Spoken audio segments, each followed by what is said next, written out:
একেবারে বিরক্তির চূড়ান্ত পর্যায়ে যাকে বলে সেটাই এই ড্রপ হুজুর। পেছনে পর্দা ঝোলানো নকল স্টেজ, চোখের চাহনি আর শরীরের ভাষাটাও নকল, অথচ এমন ভান করেন যেন সামনে বিশাল জনসমাগম উপস্থিত।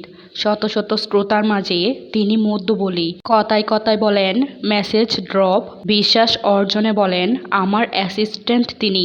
এমন এক হুজুর যার আলোচনায় কেবল প্রেম ভালোবাসা, জনপ্রিয় নায়িকারাও সেই আলোচনায় থেকে বাদ যান না। হলিউড বলিউড সহ সিনেমা পাড়ার রাজ্যের খবর তার মুখস্থ। এমনকি মার্ক জুকারবার্গ, ইটুল বাস, এলবাউট, আইনস্টাইনের মতো ব্যক্তিদের নিয়ে তিনি আলোচনা করেন। এইভাবে জুব্বা টুপি গায়ে মাইক্রোফোন হাতে চলে ওয়াজের নামে তামাশা। ভিডিও তৈরি করেন বেশ নিয়মিতভাবেই। তাতে কথিত এই আলোচককে নিয়ে সোশ্যাল মিডিয়ায় চলছে তুমুল আলোচনা ও সমালোচনা। অবাক করা বিষয়, পরিচয় তো দূরে থাক, অনেকে ভণ্ডামি করা এই টিকটকার হুজুরের নামও জানেন না। তবে সম্প্রতি জানা গেছে আসলে কে এই ড্রপ হুজুর।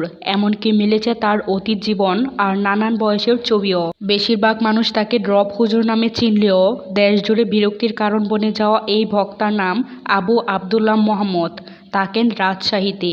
কানে ইয়ারফোন, পেছনে পর্দা দিয়ে ওয়াজ তো তিনি করেনই, এমনকি নিজেকে তিনি ইসলামিক স্কলার বলেও দাবি করেন। তবে নিজেকে ইসলামিক স্কলার বলে দাবি করলেও তার শিক্ষাগত যোগ্যতা নিয়ে অনেকেই সন্দেহ প্রকাশ করেছেন। এই আবু আবদুল্লাহ মোহাম্মদকে অনেকেই কপিউর রহমান আজহারি বলেও কটাক্ষ করেন। তবুও ভাইরালের নেশায় পাগল হওয়া এই মূর্খকে ঠেকায় কে? সেই শান্তি কারও আছে? এই নির্লজ্জ কপি বক্তা স্পষ্টত ইসলামী বক্তা। মাওলানা মিজানুর রহমান আজহারি সহ বেশ কয়েকজন শায়েখের কথা বলার ধরন ও কণ্ঠ নকল করেন। এমনকি তিনি মিজানুর রহমান আজহারির মতো বাংলা ও ইংরেজি মিশিয়ে বক্তব্য দেওয়ার চেষ্টা করেন। মিজানুর রহমান আজহারির ওয়াজ হুবহু মুখস্থ করে মানুষকে শোনানোর অভিযোগ রয়েছে তার বিরুদ্ধে। মূলত প্রাথমিক অবস্থায় তিনি এসব করে আলোচনায় আসেন। একটা সময়ে ইসলামের নানা প্রসঙ্গ নিয়ে তাকে আলোচনা করতে দেখা গেছে। তবে সময়ের সাথে সাথে তিনি নিজেকে বদলেছেন। দেশ জুড়ে ইসলামকে হাসির পাত্র বানিয়ে ছেড়েছেন আর নিজে বনে গেছেন আপাদস্থ এক কন্টেন্ট ক্রিয়েটরে। তিনি আলোচনার আদরে বিবাহিত অবিবাহিত বিষয়ে চটকদার কন্টেন্ট ফেসবুক, টিকটক ও ইউটিউবের জন্য নির্মাণ করেন। যুবক যুবতীদেরকে শেখান ইনবক্সে মেসেজ ড্রপ করা।